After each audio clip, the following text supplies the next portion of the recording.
Nazdar berušky. Vítejte u první epizody mýho podcastu. Já jsem Ela a jestli mě teď posloucháte, pravděpodobně jste došli z mýho Instagramu nebo jsem vás k tomu taky donutila. Ale to je celkem jedno, v obou případech doufám, že nebudete moc zklamaní výsledkem. Snad teda vůbec. No ale proč to dělám? Asi znáte mou tvorbu, já se snažím popularizovat a šířit historii na sociálních sítích. Mám jich hned několik, ale nejaktivnější jsem na Instagramu s tím, že občas publikuju i na TikTok nebo na Facebook, tam to mám vlastně propojený. A myslím si, že i podcast k tomu, k nějaký ty popularizaci a tak může dost přispět, takže proto jsem s ním vlastně začala. Trvalo mi to teda asi jenom 2 roky, ale taky to nemuselo být nikdy, že? Já mám doma už asi 1,5 roku mikrofon, Fifine, ale s nastavením jsem se teda prala hodně dlouho. No nic, tak tolik asi k úvodním řečím vlastně o ničem a jdem na dnešní téma. Včera jsme slavili svátek, v kalendáři jste si mohli všimnout červeně vyznačených jmen Cyril a Metoděj, a bylo to z toho důvodu, že právě 5. červenec je dnem slovanských věrozvěstů Cyrila a Metoděje. Lidi to podle mě spíš zajímá asi jenom kvůli tomu, že je v ten den státní svátek, ale vás, mé skvělé dějepis lovers, určitě budou zajímat i nějaký historický věcičky a kontext. Doufám, že mám pravdu. Tak já už vás nebudu zdržovat tímhle úvodem, ale potřebovala jsem tady něco říct, abych teď mohla dát intro, že jo? Pokud se mi to teda podaří a nějak rozumně to střihnu.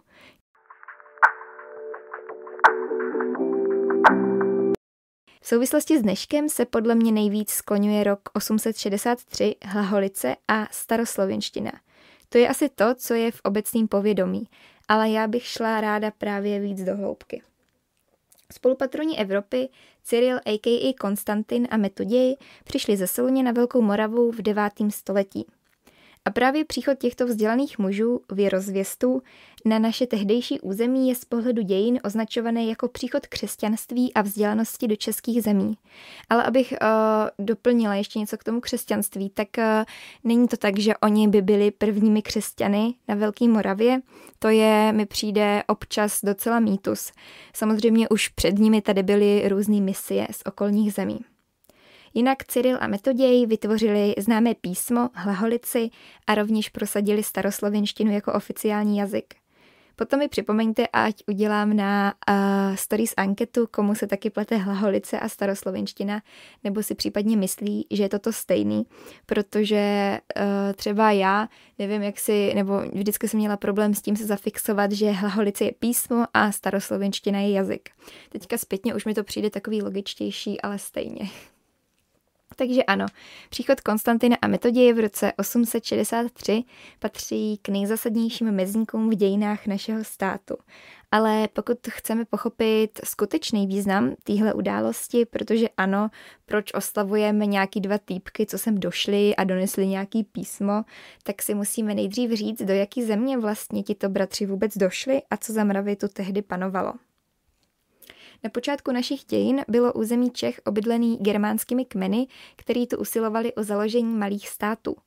Koncem starověku však došlo k velkému stěhování národů, to si pamatujete určitě ještě z dějepisu, a to mimo jiný zapříčinil výrazný nárůst počtu obyvatelstva a taky přechod od pastevectví k zemědělství. Protože co se týká tehdejšího zemědělství, tak ten způsob obdělávání půdy vlastně vedl k jejímu rychlému vyčerpání a přesně to bylo tím dalším důvodem, který se přidalo k hledání jiného místa pro spokojený život. A už se dostáváme ke Slovanům, protože právě v období 4. až 7. století našeho letopočtu k nám dorazili ze své pravlasti mezi řekami Vislou a Dněprem. A pokud stejně jako já nevíte, kdy je jaká řeka, tak si zkrátka představte bažinatou krajinu rozprostírající se na velkých plochách od Baltu až k Černému moři. No prostě to bylo zhruba na území dnešní Ukrajiny. Hotovo. O Slovanech jako takových tu asi moc mluvit nebudu, ale něco málo vám k ním ještě řeknu. Slované se zpočátku usazovali zejména v okolí hory Říp, postupně však začali nenápadně vytlačovat to původní germánské obyvatelstvo. S těmi obyvateli, kteří zůstali, ale většinou žili ve vzájemné shodě. Příchodem Slovanů skončil v našich zemích starověk a nastalo období raného středověku. Naši předci tehdy žili opravdu prostým a skromným životem. Oni si stavěli takový jednoduchý obydlí, kterým říkáme zemnice, protože byly zabudovaný v zemi a ven vyčnívala pouze střecha pokrytá slámou nebo dalšíma přírodninama. Skupina několika takových zemnic potom tvořila osadu, která byla obklopená políčky, na nichž pracovali lidé. Dál taky Slovani zpracovávali vlnu, tkali látky, pletli košíky nebo vypalovali keramiku. No zkrátka se nenudili. Se svýma výrobkama potom mezi sebou různě obchodovali, takže fungoval směnný obchod. Co se týká jídla, tak si připravovali různý kaše a placky slazený patrně medem. Jejich hlavníma ingrediencema bylo obilí a hrách, ale nenechte se mást, oni taky vedle toho vařili různý pokrmy z masa a mléka koz, krav a ovcí, který si chovali. Jejich prostý jídelníček byl doplňován rovněž ulovenou zvěřinou a taky nachytanýma rybama. A teď ještě nějaký speciální skills, to vám ve škole určitě neříkali. Slované údajně uměli plavat pod vodou, ale ne jakože tak 10 sekund. Určitě to bylo víc, protože tam dýchali za pomoci dutých stébel, což je informace, kterou jsem se dočetla v nějaký knížce, není úplně ověřená, ale snad si tam autoři nevymýšlí, že? A dál byli taky přeborníci v kradení koní a útočení ze zálohy. Tehdy jim dobře posloušili šípy napuštěný jedem. Pověst je mnohokrát předcházela, ještě před střetem totiž nepřátelé často děsili hlukem. A já z nich mám celkově takový husiti vibes.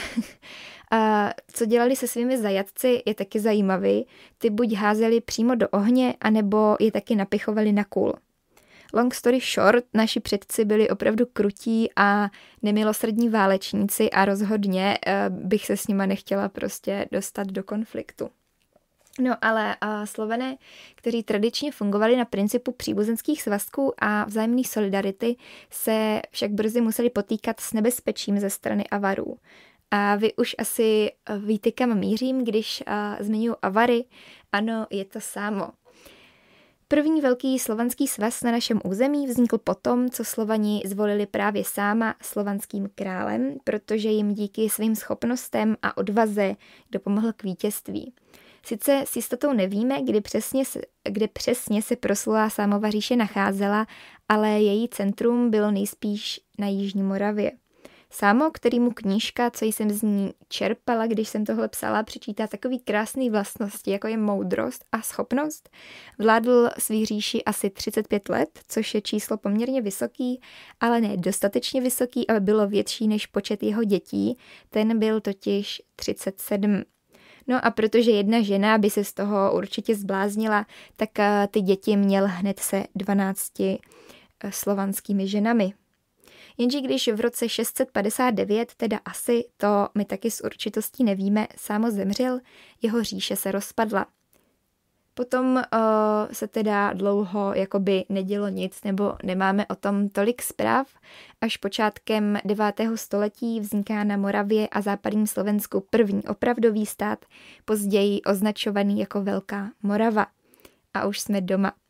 V čele tohoto státu stála knížata z rodu Mojmírovců, nesoucí jméno po jeho zakladateli, což byl kníže Mojmír.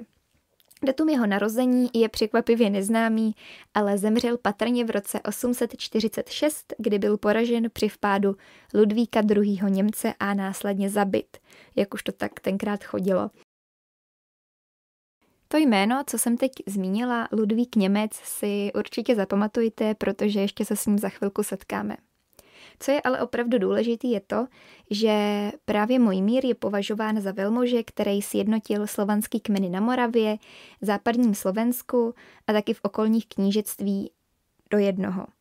Známá je taky jeho výprava proti nitranskému knížectví, která se stala v roce 833 a jejímž výsledkem byl útěk tamního vládce knížete Pribiny a následný připojení Nitranska k Mojmírově zemi.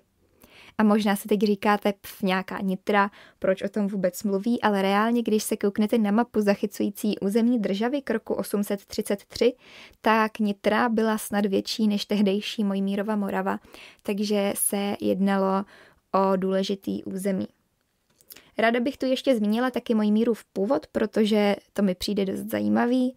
Někteří historici odvozují jeho původ od Sámova syna Moravana, zatímco jiní historici zase podporují teorii, že Mojmír byl potomkem perských bojovníků, kteří odešli do Asie a střední Evropy. Proto teorii by svědčila podobnost perských a velkomoravských šperků a oděvů, a co se týká mýho osobního pohledu, tak mně se tahle teorie asi líbí víc.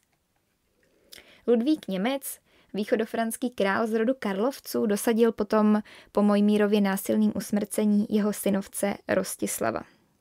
Nebo taky Rastislava, ale já mu tady budu říkat Rostislav.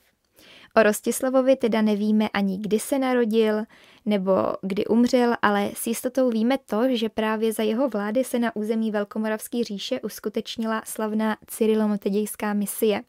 Jak už jsem zmiňovala asi tak před 10 sekundama, Rostislav byl teda příbuzným Mojmíra, ale zároveň byl sympatický právě Ludvíku Němci, který ho považoval za něco jako svýho chráněnce, a tak ho dosadil na velkomoravský knížecí stolec.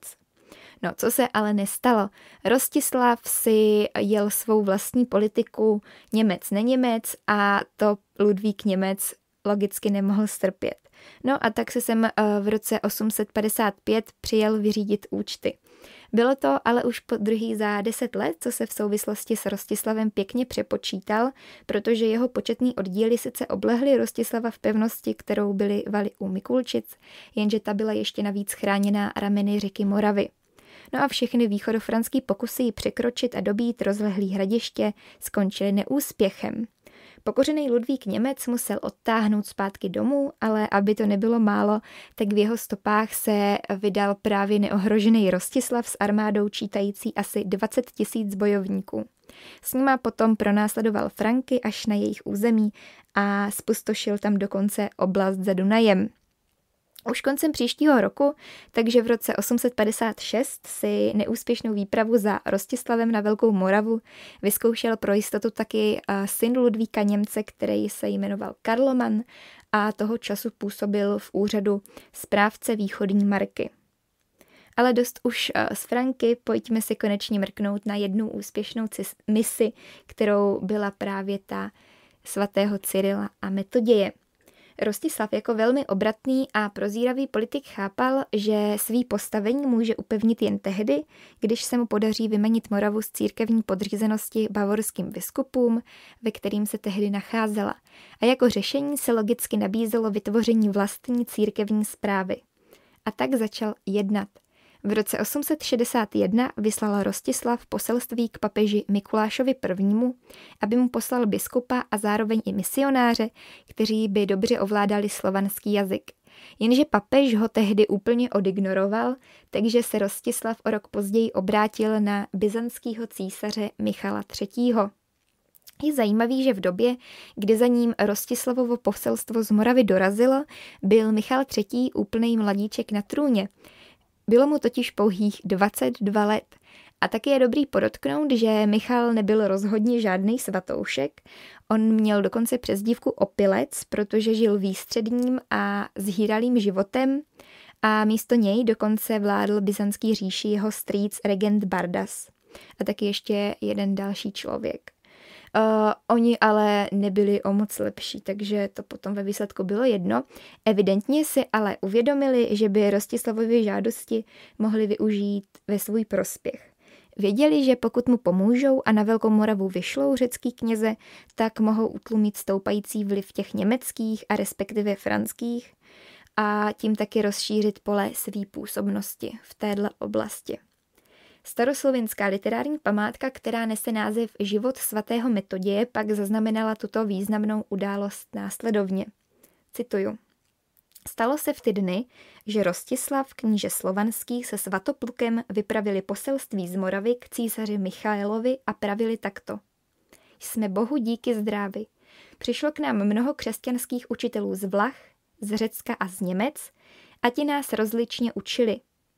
My Slované jsme lid prostý a nemáme, kdo by nás vedl k pravdě a její smysl vyložil. Nuže, vznešený pane, pošli takového muže, který nám pořídí všecku spravedlnost. Tehdy císař Michal řekl filozofu Konstantinovi. Slyšíš, filozofe, co praví? Jiný to nemůže vykonat, leda ty. Hle, tu máš hojné dary, vezmi si svého bratra opata Metoděje a běž. Vy oba jste Soluňané a Soluňané všichni mluví čistě slovansky. Tu neodvážili se odříci ani Bohu, ani císaři, podle slov svatého apoštola Pavla jen ždí. Boha se bojte, krále mějte v úctě. Ale když vyslechli tu velikou věc, jali se modliti i s jinými, kteří byli s nimi téhož ducha. A tehdy zjevil se Bůh filozofovi slovanské knihy. A on ihned sestrojil písmena a zhotovil překlad a vydal se na cestu na Moravu. Metoděj je vzal sebou a ten opět s pokorou se mu podroboval a jemu sloužil a s ním učil. Konec citace. Konstantin teda na základě jazyka, jímž hovořili Slované v okolí řecké Soluně, vytvořil s použitím písmen z řečtiny a z hebrejštiny takzvanou hlaholici a do staroslověnštiny taky přeložil část evangelií, liturgické texty i soudní zákoníky a právě ty představovaly na Moravě vůbec první psaný právní normy.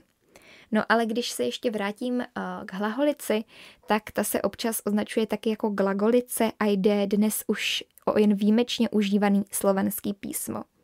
Jeho název je odvozený od staroslovenského slovesa glagolati s významem hovořit, nebo taky od podstatného jména glagolb, slovo.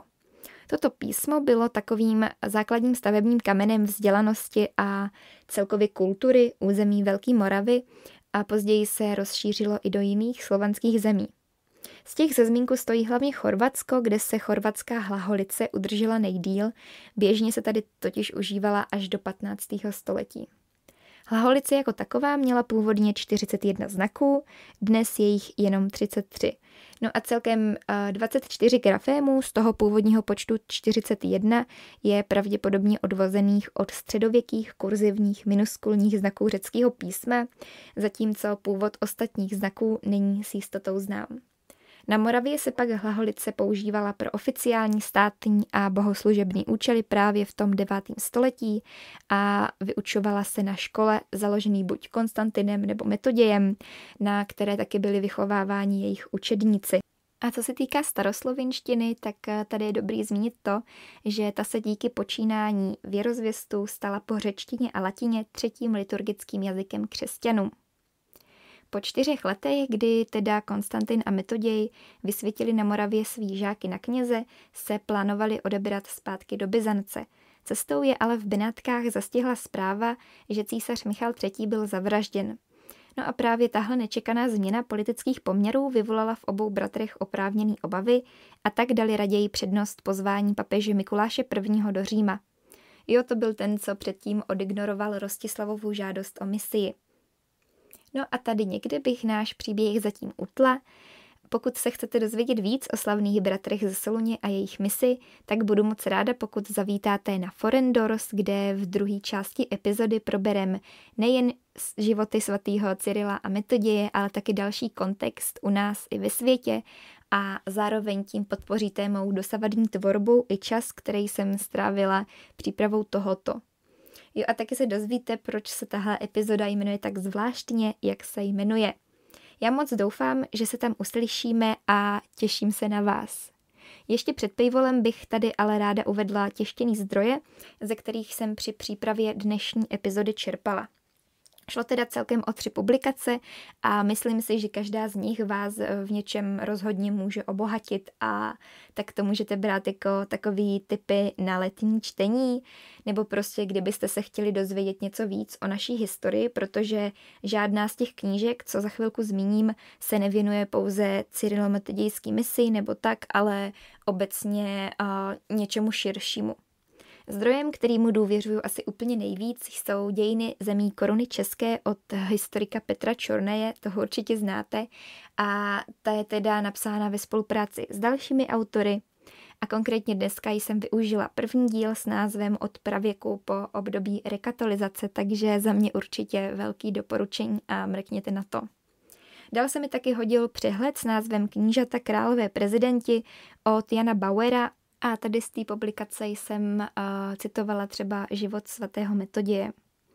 No a posledním titulem, který tady pro vás mám jako doporučení, je knížka, co mám doma už fakt dlouho, ale zatím jsem si teda přečetla jen pár oddílů, to ale neznamená, že není super, je, a myslím si, že by se vám mohla líbit hlavně v případě, pokud máte rádi takový ty historický časopisy, protože mi přijde, že je to psaný hodně právě tady tím stylem.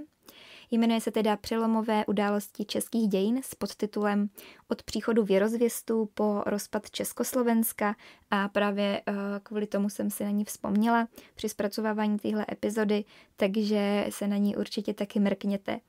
Jinak teda všechny další zdroje a i tyhle budu mít potom ve stories a později ve výběrech, ať vidíte, odkud jsem čerpala, ale primárně to dneska bylo právě ze zmiňovaných knížek.